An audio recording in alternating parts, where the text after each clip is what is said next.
Yeah, so jumping in here to pin 20, this would be lots 61, 62, and 63. We got a pair of 27 litter males. Lot 61 would be 27.7. Lot 62 would be 27-8. I believe that's the pig that Eric's on a stick. I can't see that other side of here, but yeah, I believe that he's 27.8 that Eric's got on the stick there, and then 24-7 would be lot 63.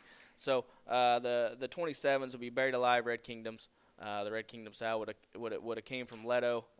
She's a younger sow. We would have bought her at Sweethearts, and then the 24 liter hog would be a Heartstopper, which would be the $25,000 boar there. We sold at Louisville last summer to Canes, back on a Red 66 sow. That'd be her first litter. So we would have sold actually a litter mate male to that 24 there in the Lakeland alumni sale. That was was fairly popular, and I think that pig, the 24 liter pig that's in this thing, is he resembles him quite well in terms of just how that thing was put together, in terms of being fault free yet good looking. Very good in terms of just hip, hind leg. He's good at the ground. Very, very good pig. The 27s, in my opinion, are just like the 27s we talked earlier. I mean, them things are just short back. They're huge hind-legged. They got a good pin set. Their length of side is awesome. They're stout about their mug. I think a pair of males that I know we're ending the sale with these things, but I think if you hung around and wanted to buy a red pig, I think we're offering 3 really, really, really good red pigs here to end our sale.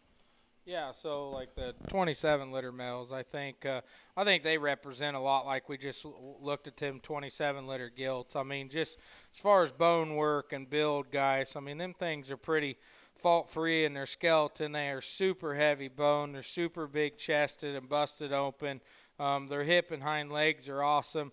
I love their muscle shape, honestly, for red ones. They've got kind of a more softer, pliable muscle laid in them. I think they're going to be a little easier to feed. I mean, just build, bone, design, and look of them 227 litter males. The -7 here that Eric kicked across the ring here, I think, that one to be that stout, but yet still good looking. I love that one shaped to his head and his mug, yet he's got a neat jawline laid in him, and he's got a killer look from the side.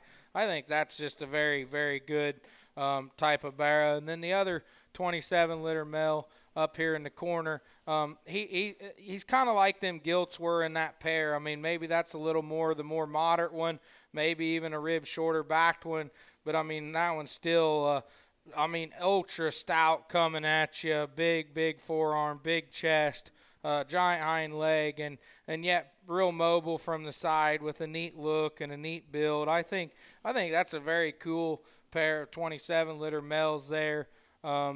That's offered that I think match up very well to them gilts. And then the last male there in the corner, coming out of the corner, that one's very neat as well. Just, he might be one of the heaviest bone ones out here. I mean, his front forearm and foot is huge.